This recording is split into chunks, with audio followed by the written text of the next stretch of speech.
우리 옆 사람과 인사하시겠습니다. 무덥고 습하지만 당신을 보니 뽀송뽀송합니다.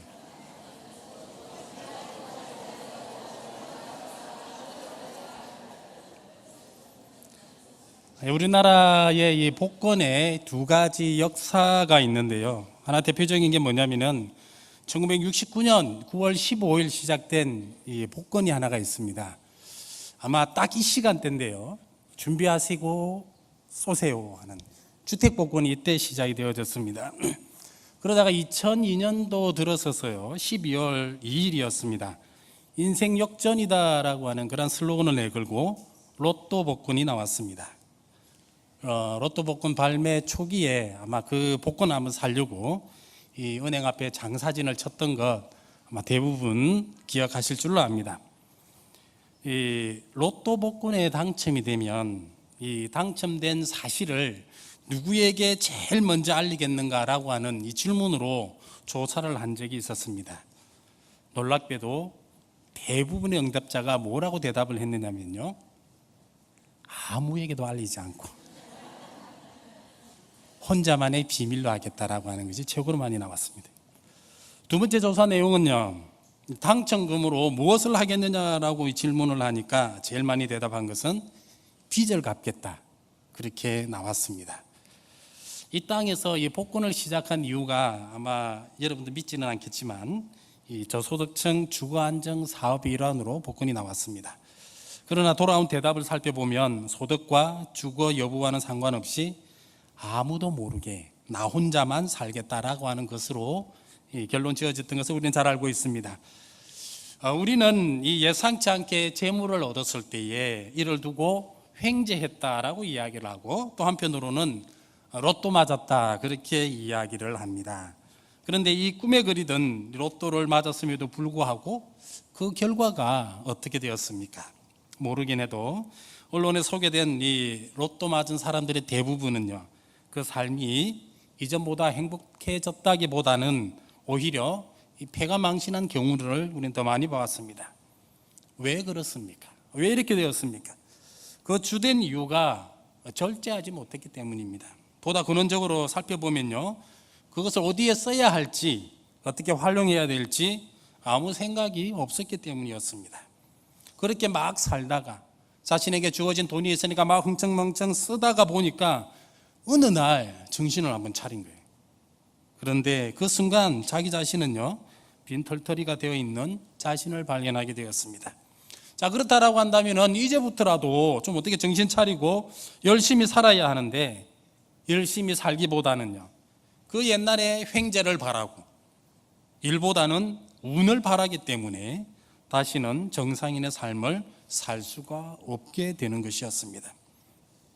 어쩌면 오늘 본문에서도 보면 이와 비슷한 이야기를 우리는 발견할 수가 있습니다. 먼저는 이 세 명의 종들이 자기 주인으로부터 이 달란트를 받게 됩니다. 그런데 이 중 둘은요, 이 받은 달란트를 통해서 착하고 충성된 종이다라고 하는 칭찬을 받는 반면, 한 명은 악하고 게으른 종이다라고 하는 책망을 받게 됩니다. 게다가 이 착하고 충성된 종들은요, 주인의 그 즐거움에 참여하게 되지만, 악하고 게으른 종은요, 저기 바깥 어두운 곳으로 가서 슬피 울며 이를 갈게 되는 그러한 결과들을 우리는 조금 전에 말씀을 통하여 보았습니다. 우리는 이 비유의 이야기를 통해서요, 달란트의 의미에 대해서 우리가 먼저 한번 생각을 해보고자 합니다. 그리고 동시에 그럼 우리가 이 받아가진 달란트를 이제 우리는 어떻게 사용해야 하는지, 바로 이러한 고민도 동시에 해보자라고 하는 겁니다. 그런데 중요한 것은 바른 이해도 중요하지만 이에 못지않게 이 나 자신이 달란트를 받은 종이다라고 한다면은 이제 어떻게 할 것인가라고 하는 우리의 이 각오, 우리의 다짐 또한 있어야 될 것이고요. 뿐만 아니라 각오를 하고 다짐을 했다라고 한다면은 이에 걸맞는 행동, 바로 이 또한 우리들 가운데에 있어야 된다라고 하는 것입니다. 오늘 우리가 보았던 본문에서 14절에서는요, 이렇게 시작을 하고 있습니다. 14절입니다. 어떤 사람이 타국에 갈 때 그들의 그 종들을 불러 자기 소유를 맡겼다. 이렇게 14절에 기록을 하고 있습니다. 14절 말씀을 보시면 우리는 먼저 이 중요한 세 가지 사실을 먼저 발견을 하게 됩니다. 첫째는요, 어떤 사람이 멀리 외국으로 간다라고 하는 사실 하나. 두 번째는 이 사람은 종들의 주인이었다라고 하는 사실이요. 세 번째는요, 이 주인은 자신의 종들에게 있어서 자신이 가지고 있던 그 소유를 맡겼다라고 하는 바로 이러한 중요한 세 가지 사실입니다.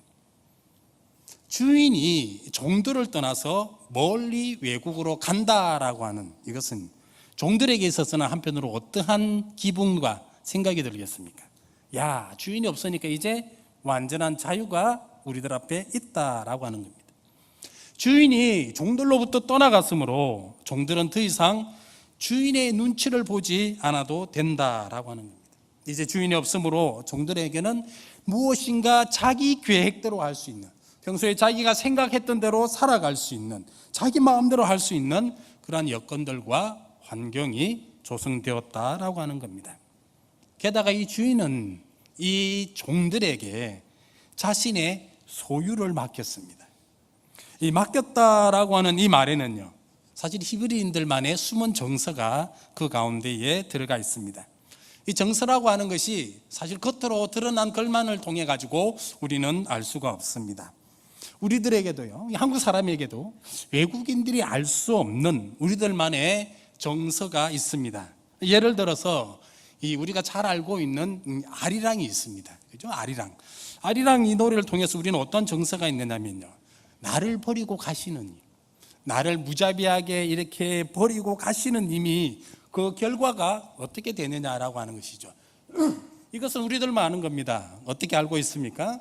나를 버리고 가시는 님은 심리도 못 가서 발병 난다라고 하는 겁니다. 자, 그런데 이 주인이 자기의 소유를 종들에게 맡겼다라고 하는 여기에는 어떤 히브리 정서가 들어가 있느냐면요, 이 종들은 그 주인의 소유를 마음대로 사용할 수는 있다는 거예요. 마음대로 사용하는, 자기가 이 소유에 닿는 대로, 소용에 닿는 대로 마음껏 사용하지만, 그러나 언젠가는 그 원금하고 그 이자까지 반드시 갚아야 된다라고 하는 겁니다.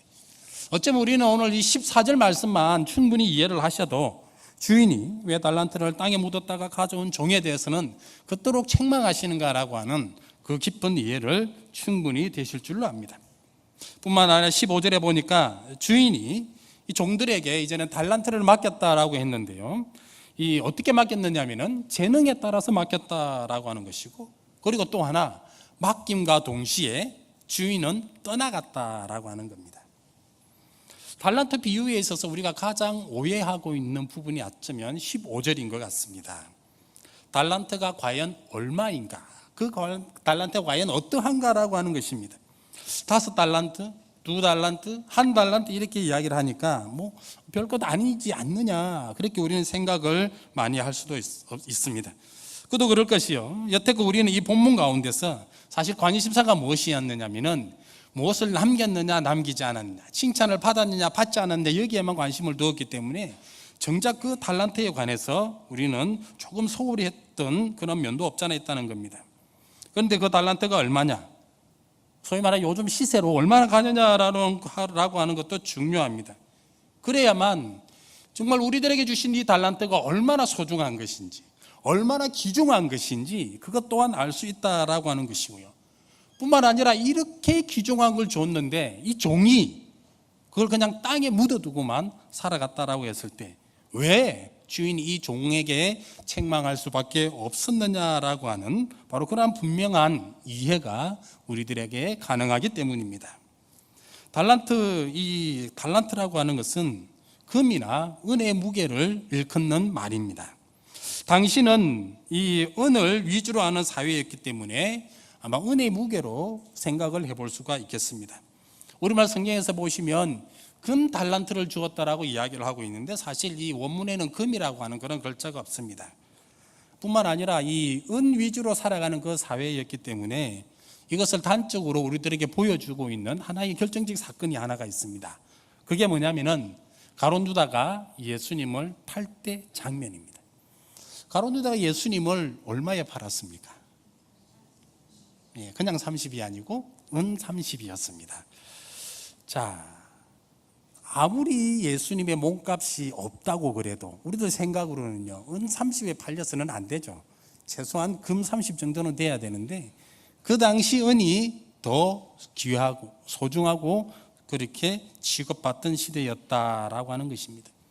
알려진 바에 의하면 이 한 달란트는요, 은 34kg이라고 이야기를 해요. 그래서 그러면 은 34kg이 요즘 시세로 얼마냐 하니까 사실 따져보니까 한 2천에서 3천만 원 정도밖에 안 되더라고요. 근데 너무 작은 것 같아가지고 또 이 한 달란트를 무엇으로 환산을 하냐면은 데나리온으로 환산을 하는데 한 달란트는 6천 데나리온이라고 이야기를 합니다. 이 데나리온은요, 그 당시에 노동자의 하루 품삯 일삭이었습니다. 요즘 말로 하면 노동자의 하루 일당이라는 것이죠. 그래서 제가 이번에 또 계산을 해봤습니다. 한 달란트는 6천 데나리온이니까 6천 곱하기 10만 원 이렇게 계산했어요. 그러면 한 달란트는 지금 시세로 얼마가 되는 겁니까? 여러분들 계산하기 힘드실 것 같아가지고 6억 원이라는 그 계산을 먼저 해가지고 왔습니다. 한 달란트, 우리는 그냥 한 달란트로만 생각했는데 6억이라고 이렇게 이야기를 하니까 이제 우리는 억소리 나는 그런 분위기 앞에 서 있습니다. 주인이 종들에게 주었던 달란트를 오늘 우리가 살아가는 2017년 시세를 적용해 보니까 5달란트는요 30억입니다. 2달란트는요 12억입니다. 한 달란트는요 6억입니다. 주인이 종들을 불러다가 30억을 주고 12억을 주고 6억을 주었다라고 하는 겁니다. 이 정도 되면 이 한 달란트 받은 자, 소위 말하는 6억을 받고서 아무 일도 하지 않고 그냥 땅 속에만 묻어두었다, 이해가 되십니까? 뿐만 아니라 6억을 받고서도 아무 일도 하지 않았으니까 주인이 돌아와서 이 종에 관하여 어떻게 하겠느냐, 책망받을 수밖에 없는 당연한 결과를 우리는 알 수도 있다라고 하는 것이죠. 그래서 실제로 책망도 하게 되는 겁니다. 그래서 조금 전에까지 말씀드린 이 이야기가 오늘 우리 본문에 사실 겉으로 드러난 이야기다라고 하는 겁니다. 자, 그러면 지금부터 예수님께서 왜 달란트 비유를 들어서 말씀을 하셨는지 그 이유와 의미에 대해서 이제 우리 하나하나 살펴보도록 하겠습니다. 첫 번째, 이 달란트는요 구원을 말씀하신 것이었습니다. 달란트에 관하여 우리는 구원이라는 것을 가지고 생각을 할 수 있다라고 하는 겁니다. 본문 내용에서 주인은 분명히 예수님을 의미합니다. 종들은 우리 성도된 우리를 이야기를 합니다. 예수님께서 이 땅에 오셔서 당신의 자녀들과 함께 30년간 살고 계시다가 십자가에 달려 돌아가시고 분명한 것은 3일 만에 부활하셨다라고 하는 겁니다. 부활 이후 40일 동안 또 제자들과 함께 계시다가 이번에는 우리 성도들의 영원한 안식처를 마련하시기 위하여 하나님 곁으로 가셨습니다. 하나님께로 가신 이것을 두고 우리는 뭐라고 이야기를 하느냐? 승천이라고, 승천하셨다 이렇게 이야기를 합니다. 승천과 함께 땅에 남은 성도들에게는 이제 어떻게 하셨습니까? 바로 달란트를 주신 것이죠. 구원을 주신 것이고 구원을 이루고 가셨다라고 하는 겁니다. 이를 두고 어쩌면 본문에서는요 주인이 종들에게 달란트를 맡겨두고 먼 타국으로 갔다 이렇게 기록을 하고 있는 것입니다. 그런데 이 달란트를 받은 종들의 모습에서 어쩌면 성도가 받아가진 그 구원을 이제는 어떻게 해야 되는지 바로 그것을 우리는 살펴볼 수가 있다라고 하는 것입니다. 성도가 받아가진 이 구원에 대해서는 혼자만이 누리는 것은 아님을 우리들에게 분명하게 말씀합니다. 구원이라는 것은 한편으로 시간적으로 시급한 것이고 동시에 이 구원을 받아가진 이상 이제 그 이후로부터 남겨야 된다라고 하는 바로 이런 말씀을 우리들에게 주고 계시다는 겁니다. 따라서 우리가 예수 그리스도로 인하여 구원을 받았다라고 한다면요 우리가 받은 구원 역시 지체하지 말고 전해져야 된다라고 하는 것이고 구원이 필요한 다른 사람에게로 이제는 그 구원이 확장되어져 나가야 된다라고 하는 것을 말씀하고 계십니다. 우리가 오늘 보았던 말씀 16절과 17절 말씀해 보시면 5달란트와 2달란트 받은 자의 움직이는 모습을 발견을 합니다. 16절에 보니까 5달란트 받은 자는 바로 갚고, 17절을 보니까 2달란트를 받은 자는 그같이 했다. 즉 5달란트 받은 자와 함께 바로 갔다라고 이야기를 하고 있습니다. 이것은 무엇을 말씀합니까? 바로 받자마자 뒤돌아볼 겨를도 없이 행동에 들어갔다라고 하는 겁니다. 아무도 이 정도는 자기네들이 당연히 해야 되는 것을 알고 있었습니다. 그것을 받고 나서 그 어떤 여유를 부리거나 다음에 해야 되겠다라고 생각한 것이 아니었고, 자신들에게 주어진 일이었기 때문에 즉시로 구원을 전하는 그 일에 나서게 되었다라고 하는 겁니다. 뿐만 아니라 그 일에 열심도 있었기 때문에 구원이 필요한 자들에게까지 구원을 이룰 수 있는 바로 그러한 구원의 도구로 쓰임을 받았다라고 하는 것입니다. 하지만 1달란트 받은 종은 그러지 않았습니다. 18절 말씀해 보니까 이렇게 기록을 하고 있습니다. 1달란트 받은 자도 같다라고 이야기를 하고 있어요. 여기서 보니까 같다라고 이야기를 하니까 앞에서 이야기하는 16절과 17절에 간 것처럼 그냥 동일하게 간 것 아니냐 그렇게 생각하기 쉬운데요. 이건 전혀 다른 단어입니다. 16절과 17절을 말하는 이 같다라고 하는 것은 빨리 갔다, 즉시로 갔다라고 하는 말이고요.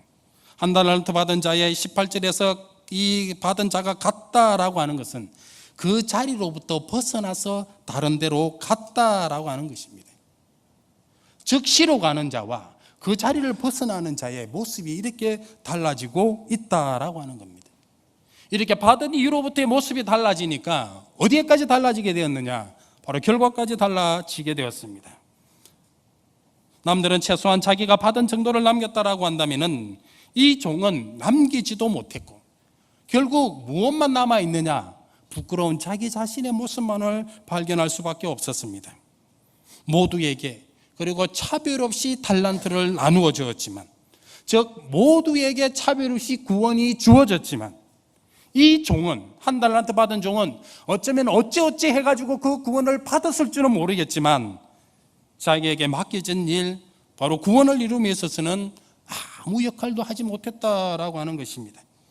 아니, 어쩌면 우리가 이 말씀을 통해서 볼 때 처음부터 할 마음이 전혀 없지 않았는지 그러한 생각들도 충분히 가질 수가 있습니다. 사랑하는 성도 여러분, 우리는 이 1달란트 받은 종들을 통하여 무엇을 느끼십니까?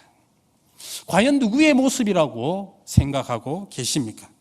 에이, 설마 나는 그러지 않겠지, 나는 저런 모습을 보이지 않겠지. 혹시 애써 외면하시는 분은 여기에 계시지는 않습니까? 나만 하나님을 조용히 믿다가 하나님께 아무도 모르게 가겠다 그렇게 생각하시는 분은 혹시 여기에 계시지 않느냐라고 하는 것입니다. 이러한 성도에 대하여 주인의 마지막 평가가 무엇이었습니까? 26절 말씀해 보니까 악하고 게으른 종이라 말씀하고 계시고요, 30절에서는요 바깥 어두운 데 내 쫓긴 종이다라고 이야기를 하고 있습니다. 우리는 다른 것보다 어쩌면 30절에서 이야기를 하고 있는 이 내어 쫓겼다라고 하는 이 말에 대하여 우리는 잘 알고 있는 단어예요. 어디에 이 의미가 나와 있느냐? 마태복음 22장에 보면 이 혼인잔치 비유가 나오는데요, 이 임금님의 혼인잔치에 막 초대를 했는데 아무도 오지 않다가 나중에는 막 불러드리는 모습을 보입니다. 그런데 그 혼인잔치에 다 들어왔지만 마지막에 예복을 입지 않고 온 자들에 대해서는 어떻게 했습니까? 내어 쫓았다라고 이야기를 하고 있습니다. 바로 이 내어 쫓았다라고 하는 말이 오늘 우리가 발견한 바로 이 30절에 바깥 어두운 데 내 쫓긴 종, 내어 쫓겼다라고 동일한 단어입니다. 그럼 이를 통해 우리는 무엇을 알 수가 있습니까? 쫓겨났다라고 하는 의미는 하나님의 나라에 합당한 성도가 아니다라고 하는 거예요. 하나님의 나라에 합당한 성도의 모습은 아니다라고 하는 겁니다. 구원을 받고서 구원의 확장에 있어서 최소한의 노력마저 하지 않는다라고 한다면 이는 성도가 아니다라고 하는 말씀입니다. 어쩌면 이 말은 좀 더 깊게 생각해 보면 애초부터 이 구원의 문제부터 다시 생각해 보아야 할 것입니다. 왜냐하면 구원이라는 것은, 왜냐하면 이 복음이라고 하는 것은 그 자체가 살아있는 생명력이 있기 때문에 바꿔서 땅에 묻힐 수도 없지만 아무 일 없었다는 듯이 그냥 숨죽이고 가만히 있을 수가 절대로 없는 것이 바로 구원이고 복음이기 때문입니다. 우리는 이것을 분명하게 기억하셔야 됩니다. 혹시 나의 구원이라는 달란트가 지금 나로 인하여 땅속에 묻혀 있지는 않는지, 나의 재나의 알복음이 나로 인하여 생명을 잃거나 또 그러지는 않았는지 살펴보아야 한다라고 하는 것입니다. 혹 그랬다 손치더라도 지금이라도 그 묻힌 곳에 다시 캐내어서 그 달란트를 캐내어가지고 이후부터 구원과 복음을 확장시키는 일에 열심을 다하는 그런 저와 여러분들이 되시기를 주님의 이름으로 축원드립니다. 두 번째, 이 달란트에 대한 의미는 이제 책임이라고 볼 수가 있습니다. 책임. 주인이 종들에게 달란트를 나누어 줄 때 하나의 원칙이 있었습니다. 그것은 15절에 의하면 재능이라고 하는 것이었습니다. 한글 성경에서는 이 재능이라고 그렇게 번역을 했습니다만 원래의 의미는 힘이나 또는 능력의 의미입니다. 따라서 주인의 달란트를 나누어 줄 때 주인으로부터 받은 것들에 대해서 감당할 수 있는 힘이 있느냐, 감당할 수 있는 능력이 있느냐에 따라서 적절하게 나누어 주었다라고 하는 겁니다. 이제 우리는 이 달란트의 의미를 책임으로 보고자 합니다. 책임이라는 것은 예수 그리스도께서 이 세상을 떠나실 때에 맡겨주신 것이기 때문에 세상에 대한 책임이 됩니다. 세상에 대한 책임이라고 하는 것은 세상을 어떻게 바꾸고 어떻게 변화시키며 궁극적으로 하나님의 나라를 이 땅 가운데 어떻게 이루고 확장시켜 나갈 것인가 라고 하는 것과 관련되어 있음을 우리는 기억해야 합니다. 세상에 대한 책임이 그것도 힘과 능력에 따라서 나누어 주었다라고 할 때 우리는 또한 이 말씀을 어떻게 이해를 해야 됩니까? 누구에게는 참으로 이 높은 자리를 주어가지고 그것을 책임지게 했는가? 누구는 낮은 자리를 주어져가지고 그것을 책임지게 했는가? 누구는 책임을 많이 지게 하고 누구는 책임을 적게 지게 하셨는가? 절대로 그게 아니다라고 하는 겁니다. 이것을 우리는 무엇을 통해서 생각해 볼 수 있느냐면은 루트가 이야기를 하고 있는 만인 이 사제설과 관련지어서 생각을 해볼 수가 있습니다. 우리가 잘 아는 것처럼 만인 사제설이다라고 하는 것은요, 성도다라고 한다면은 누구나 예수님을 하나님을 믿는다라고 한다면은 중보자 예수 그리스도를 통하여 하나님 앞에 기도할 수 있고 예배할 수 있다라고 하는 것으로만 간단히 생각을 하고 있습니다. 그러나 좀 더 깊게 들어가지면 정말 모든 자가 사제가 될 수밖에 없는데 그 사제의 의미를 우리는 더 깊게 어떻게 이해할 수 있느냐, 여기에 대하여 모두가 사제가 되어지면 그럼 교회 가운데는 목사가 필요 없지 않느냐 이렇게 생각을 할 수도 있습니다. 그런데 여기에 대하여 답은 무엇입니까? 목사라고 하는 사제는, 목사라고 하는 자는 교회를 이끄는 자이고 예배에서 설교와 성례를 거행하는 자이며 영혼을 돌보는 자로 그렇게 이해를 하고 있습니다. 평신도 사제는 우리는 어떻게 이야기를 합니까? 세상을 책임진 사제다. 세상의 한복판에서 자신의 주어진 일들을 통하여 자신이 살아가는 삶의 모습을 통하여 삶으로서 하나님을 증언하는 하나님의 일꾼이다라고 하는 겁니다.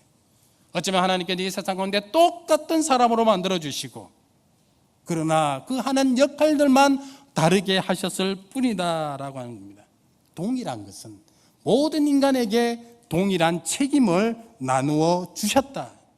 따라서 힘과 능력에 책임을 주셨다라고 하는 것은 높고 낮음의 문제가 아니라 동일한 책임 가운데서 어떠한 삶에서 어떠한 현장에서 어떠한 일들을 감당하도록 하셨느냐라고 하는 것과 관련되어 있다라고 하는 겁니다. 따라서 이러한 세상에 대한 책임을 우리는 먼저 창조 질서에 관해서 생각을 해볼 수가 있습니다. 이 세상에서 창조 질서와 관련되어진 그 어떤 잘못된 말이 나올지라도 여기에 대해서는 우리는 분명하게 진리를 선포할 수 있어야 된다라고 하는 것입니다. 최근 몇 년 사이에 우리 사회에서는 동성애 문제가 몇몇 당사자들의 문제를 넘어서서 국가적 문제로 대두되었음을 우리는 잘 알고 있습니다. 어느 누구더라도 쉽게 말할 수가 없도록 인간의 인권의 문제로 만들어서 이제는 접근을 하고 있습니다. 동성애 반대를 외치면 인간의 최고의 가치인 어쩌면 인권을 짓밟는 무리로서 낙인지어서 세상은 그렇게 공격을 하고 있습니다. 그럼에도 불구하고 세상을 책임지는 성도다라고 한다면 동성애에 관해서는 명백히 잘못된 것이고 하나님 앞에서의 심판받는 죄악이라고 이야기를 해야 합니다. 뿐만 아니라 동시에 동성애자들에 관해서는 죄악으로부터 벗어날 수 있도록 도와주어야 하는 것이 바로 이 성도의 세상에 대한 책임이다라고 하는 겁니다. 다음으로 창조 질서에 대한 세상적 책임은요, 생태계와 환경 파괴에 대한 책임을 질 수 있는 성도여야 된다라고 하는 겁니다. 요즘 들어서 우리 주변에 일어나는 여러 가지 자연현상에 대하여 우리는 잘 경험하고 있습니다. 과연 이러한 일들이 일어날 수 있을 것인가 생각만 했고, 예전에는 해외 토픽에서만 보던 그러한 일들이 실제로 우리들 가운데에 일어나고 있다라고 하는 것이죠. 마른 장마가 이어지고 끝도 없이 이어지는 가뭄이 있고, 그러면서도 비가 한번 왔다라고 하면 쏟아지고 퍼붓는 이러한 가운데서 이 문제들 앞에 우리 성도들은 어떻게 해야 되느냐라고 하는 것입니다. 이러한 문제들을 제기를 하다 보면 우리들 가운데 이러한 오해도 많이 가지고 있습니다. 환경 문제니 기후 문제니 하는 것이 우리의 믿음과 어떤 상관이 있느냐, 우리의 신앙과 우리가 교회와 무슨 상관이 있느냐라고 하는 것입니다. 우리가 기도 생활 열심히 하면 되고 말씀 생활 열심히 하고 교회 생활 열심히 하면 되지, 우리가 왜 이 환경이나 생태계 문제를 왜 우리가 감당해야 되느냐라고 하는 바로 그러한 질문입니다. 그러나 사랑하는 성도 여러분, 하나님의 창조 질서와 문화 명령을 우리는 이제 제대로 이해해야 할 때가 되었습니다. 하나님은 이 지구상에 우리 인간만을 창조하신 것이 아니라 인간이 살아갈 수 있도록 모든 환경, 자연 또한 창조하셨다는 겁니다. 그리고 이 인간에게는 이 자연을 다스리는 권한과 동시에 보존하는 그런 책임도 주셨다는 겁니다. 첫사람 아담과 하와가 하나님 앞에 범죄했을 때 하나님의 심판과 저주는 불순종했던 그 당사자 그 두 명에게만 한정되지 않았다라고 하는 것이죠. 사랑과 더불어 그 땅도 심판받았음을 우리는 분명히 기억합니다.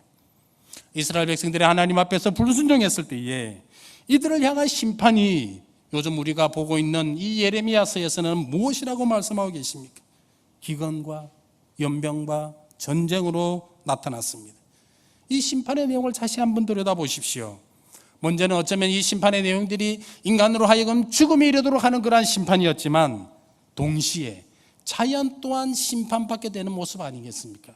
가뭄을 통하여서 인간만이 죽어나갑니까? 땅도 죽어나가고 식물도 죽어나가고 동물도 죽어나가는 것입니다. 연병과 전쟁도 마찬가지다라고 하는 겁니다. 자연도 황폐해된다라고 하는 겁니다. 하나님의 창조 세계는 이처럼 인간만이 전부가 아니라는 것입니다. 자연 또한 하나님의 엄연한 피조물이고 우리 또한 자연으로 인하여 살아갈 수 있는 것입니다. 따라서 자연을 하나님의 질서대로 보존하는 것, 자연을 올바르게 이용하는 것, 이쯤엔 이 모든 것이 성도로서 당연한 것임을 우리는 기억해야 할 것입니다. 그럴 때에 인간이 구원을 얻어서 새롭게 태어나는 것처럼 저 땅과 저 하늘도 새 하늘과 새 땅으로 우리들 가운데에 다가온다라고 하는 사실을 분명하게 기억하셔야 될 것입니다. 뿐만 아니라 세상에 대한 책임은 이제 사회와 국가적 차원에서의 윤리와 도덕적인 문제에서도 책임을 져야 할 때가 왔습니다. 이 세상은, 이 현대 사회는 정의의 개념마저도 계속하여 바꾸어 나가고 있습니다. 무엇이 옳은 것인지, 무엇이 그런 것인지, 무엇을 인간으로서 해야 될 것인지, 하지 말아야 될 것인지, 이것이 세상이 변화갈수록, 사회가 변화갈수록 수시로 변화가고 이런 모습들을 우리들에게 보여주고 있습니다. 그러나 우리는 하나님 말씀 앞에 살아간다라고 한다면 이러한 세상적인 윤리와 도덕의 기준이 인간이 아니라 하나님이어야 된다라고 하는 것도 분명하게 기억하시며 살아가셔야 될 것입니다. 성도를 둘러싼 사회와 국가가 이 창조 질서의 회복을 이루지 못하고 도덕적이고 윤리적인 문제들을 해결하지 못한다라고 한다면 과연 이 책임은 이제 누구에게 있는가라고 하는 질문도 우리들에게 되어질 것입니다. 어쩌면 오늘 달란트의 비유가 없다라고 한다면 아마도 실제로 문제를 일으킨 자들의 책임만을 돌릴 수가 있습니다. 동성애자 본인들에게 문제가 있는 것이고 정직하지 못한 자들에게 문제가 있는 것이고 부정과 불의와 불법과 온갖 탈법을 저지르는 저들에게 있어서 저들만의 문제다, 그렇게 우리는 이해할 수가 있다라고 하는 것이죠. 그러나 오늘 이 달란트의 비유를 통하여서 그 달란트를 우리가 받아 가졌는데, 그 책임을 우리가 받아 가졌는데 이 책임이 우리들에게 없다라고 그 누가 자신 있게 이야기할 수가 있느냐라고 하는 것입니다. 그리고 또 하나 우리가 기억해야 될 것은 하나님으로부터 인한 책임을 받아 가졌다라고 한다면 우리가 마지막 때에 하나님 앞에 섰을 때에 하나님으로부터 칭찬이 아니라 책망이 있다라고 하는 것을 기억하셔야 된다는 것입니다. 따라서 성도된 우리는 우리 사회와 국가와 민족이 직면하고 있는 여러 가지 문제들 앞에서 분명한 책임의식을 가지고 바로 이 문제를 우리로부터 해결되어져야 나가야 된다라고 하는 이러한 분명한 삶을 기억하시고 살아가시기를 주님의 이름으로 부탁드립니다. 마지막 세 번째 달란트는요, 우리들에게 있어서 이 개개인에게 주어진 기회로 생각을 해볼 수가 있습니다. 다시 본문으로 돌아가겠습니다. 오늘 본문에서 보면 주인은 자신의 가장 아끼는 그러한 소유물을 자신의 종들에게 주었습니다. 그러고는 자기 갈 길을 갔습니다. 이때 주인은요, 그 어느 종에게 무엇을 어떻게 하라 그렇게 명령하지 않았습니다. 강요하지도 않았습니다. 심지어 그 어떤 말도 하지도 않고 갔다라고, 다만 그 귀중하고 소중한 달란트만을 나누어 주었습니다. 이 달란트를 받은 종들은 그때부터 자기의 계획과 자기의 생각과 자기의 의지대로 살아가야 했습니다. 주인이 옆에 있을 때는 오직 주인이 시키는 일만 했고 주인의 의도대로만 움직여 나갔다라고 한다면은 이제는 주인이 없는 마당에 자신이 계획을 가지고 자신이 책임을 가지고 자신의 인생을 자기가 살아가야 된다라고 하는 것입니다.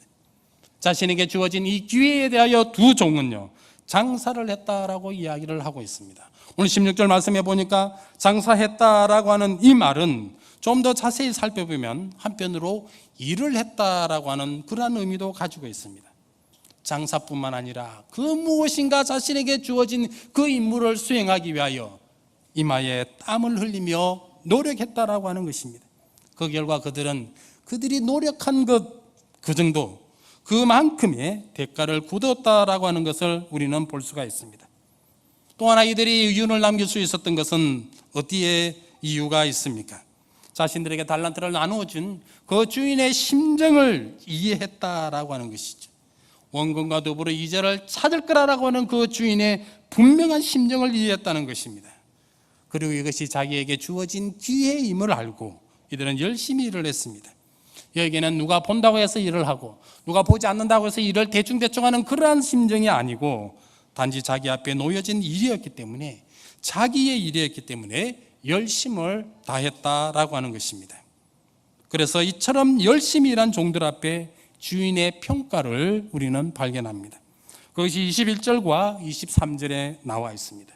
잘하였도다 착하고 충성된 종아, 내가 적은 일에 충성하였으니 내가 많은 것을 내게 맡기리니 너 주인의 즐거움에 참여할지어다. 누군가 많이 남기고 누군가 적게 남기고 이것 때문에 칭찬을 받고 주인의 즐거움에 참여하는 것이 아니라 열심을 다하고 충성을 다했다라고 하는 그 이유 하나만으로 바로 이같이 칭찬하고 있는 모습을 우리는 발견합니다. 그런데요, 한 달란트 받은 바로 이 종은 이 기회를 어떻게 이용을 했습니까? 주인의 의도를 알지를 못했습니다. 주인의 성격도 이해하지 못했습니다. 마지막으로 자신의 삶도 그렇게 적극적으로 살아가지도 않고 두려움 가운데 살았습니다. 자신의 능력과 실력을 발휘할 수 있는 그 기회 자체를, 그 환경 자체를 전혀 사용하지도 살리지도 못했다라고 하는 것입니다. 아니 어쩌면 종이라고 하는 그러한 자신의 그 한계 자체를 벗어나려고 하는 시도조차도 하지 않았다라고 하는 것입니다. 그렇다라고 한다면은 바로 이 종의 모습이 우리와 무슨 상관이 있다라고 하는 것입니까? 우리는 이 세상에서 하나님의 자녀로 부름받았지만 동시에 이 세상에서 살아가는 하나님의 자녀다라고 하는 사실을 우리는 분명하게 이해를 하셔야 될 겁니다. 다음으로 우리는 이 세상에서 살아갈 수 있는 하나님으로부터의 기회를 분명히 우리도 받아 가졌다라고 하는 이 사실을 기억하셔야 될 것입니다. 지금 저와 여러분들이 이 세상을 살아가는 이유가 어디에 있습니까? 누구는 죽지 못하여 살아간다라고 이야기를 하고 있지만 우리는요, 하나님 앞에 인정받기 위한 그러한 자로서의 삶을 살아가기 위하여 오늘 또 우리는 살아가고 있다라고 하는 것입니다. 우리의 삶에 있어서 최선을 다하며 살아가야 될 이유를 우리는 여기에서 충분히 발견한다라고 하는 것이죠. 그렇다라고 한다면 이제 우리의 삶이 어떻게 되어져야 될 것입니까? 성도는 이 세상에서 그 누구보다 열심히 살아가야 할 것입니다. 우리가 능력 달라고 지혜 달라고 힘 달라고 하나님께 기도로 매달려야 하겠지만, 한편으로 우리들은 기도했다고 해가지고 예배했다고 해가지고 노력하지 않고서 땀 흘리지도 않고서 수고하지도 않고서 그 어떤 열매를 그냥 취하겠다라고 하는 생각들도 분명히 버리셔야 된다라고 하는 겁니다. 이런 생각들을 할 때마다 정말 우리들에게 있어서 듣기 싫은 이야기지만, 우리 학생들에게 있어서는 이 세상에 살아가면서 열심히 공부해야 될 이유도 여기에 있는 것이고요. 직장인이 직장을 위하여 열심히 수고를 마다하지 않아야 될 이유도 여기서 발견하는 것이고요. 사업하는 자들이 있다라고 한다는 사업 가운데서 자신이 할 수 있는 모든 능력을 쏟아부어야 된다라고 하는, 우리가 이 세상 가운데서 살아가야 될 그 이유를 세상의 격언이나 말씀으로 듣는 것이 아니라 성경의 말씀을 통하여 우리는 발견한다라고 하는 것입니다. 우리가 손에 무엇이 있느냐라고 중요한 것이 아니고, 우리가 부모로부터 또는 조상으로부터 무엇을 받았느냐라고 하는 것이 중요한 것이 아니고, 내가 정상인인가 아닌가라고 하는 것이 중요한 것이 아니고, 때로는 내가 장애를 가졌느냐 가지지 않았느냐라고 하는 이것이 중요한 것이 아니라, 우리가 삶의 현장 그 자리에서 우리가 어떻게 살아가야 될지를 다시 한번 생각하게 하는 것이고, 정말로 하나님으로부터 부여가진 이 기회를 헛되이 버리지 않아야 된다라고 하는 분명한 말씀들을 오늘 우리들에게 하고 계시다라고 하는 것입니다. 말씀을 마무리하겠습니다. 오늘 우리는 이 달란트 비유에 관하여 세 가지로 생각을 해보았습니다. 첫째는 구원의 의미였고, 둘째는 책임의 의미였으며, 세 번째는 기회의 의미였습니다. 어느 누구도 알지 못하는 가운데 호련히 임할 예수 그리스도의 재림 앞에 우리는 주인의 달란트를 받아가진 종의 모습으로 살아가고 있습니다. 우리가 구원을 받았습니까? 그렇다면 이제 우리는 구원을 전해야 할 것이고, 구원의 열매를 맺어야 하는 종의 모습이 우리들 자신임을 기억했어야 될 것입니다. 세상을 향한 책임을 가지고 있습니까? 이 세상을 하나님의 창조 질서에 부합되는 세상으로 만들어야 하는 종이 바로 우리 자신들임을 기억하셔야 할 겁니다. 기회가 우리들 앞에 주어졌습니까? 최선과 열심을 다하여 살아가는 그러한 존재가 바로 우리 자신들이다라고 하는 것을 기억하시기를 바랍니다. 달란트에 대해 다양하게 의미를 부여하고 생각해 보았지만, 공통적으로 중요한 사실 딱 한 가지를 발견합니다. 그것은 하나님께 받아가진 달란트를 적극 활용하고 이를 받은 그대로 남길 때에 하나님의 칭찬이 있다라고 하는 것이고, 반대로 받아가진 그대로 가지고만 있다라고 하는 것, 까먹은 것이 아니라 받은 그대로만 가지고 있다 손치더라도 하나님의 책망과 내어 쫓김과 슬피 울며 이를 갈미 그들 앞에 놓여있다라고 하는 사실입니다. 마지막으로 사랑하는 성도인 여러분들께 질문을 드립니다. 여러분들의 달란트는, 여러분들이 받아가진 달란트는 지금 어디에 있습니까? 삶의 현장에서, 사역의 현장에서 생명의 원천이 되어서 열심히 살아 활동하고 있습니까? 아니면 생명을 잃어버린 씨앗처럼 아무 의미 없이 땅속에 그냥 우리가 받아가진 달란트가 그 속에 묻혀 있지는 않습니까? 이번 한 주간 자신의 달란트에 대하여 묵상하시고 달란트의 존재를 기억하셔서 이 달란트로 인하여 하나님으로부터 착하고 충성된 종이라고 칭찬받는 그런 저와 여러분들이 되시기를 주님의 이름으로 축원드립니다. 기도하시겠습니다. 살아계셔서 역사하시는 우리 아버지 하나님, 은혜를 참으로 감사함을 드립니다. 오늘도 저희들 이 세상 살아가는 저희들 가운데 하나님께서 구원의 달란트를 주시고 책임의 달란트를 주시고 기회의 달란트를 주셨는데, 이 받아가진 달란트를 우리는 지금 어떻게 사용하며 살아가고 있습니까? 저희들 신앙의 양심으로 대답하게 하시고 하나님 앞에 부끄러움 없는 종으로 설 수 있도록 주께서 이끌어 주시고 역사하여 주옵소서. 하나님 앞에 착하고 충성된 종이라고 칭찬받을 수 있는 저희들 될 수 있도록 우리 아버지 하나님 인도하여 주시기를 원하옵고, 예수님의 귀하신 이름으로 감사하오며 기도 올리옵나이다. 아멘.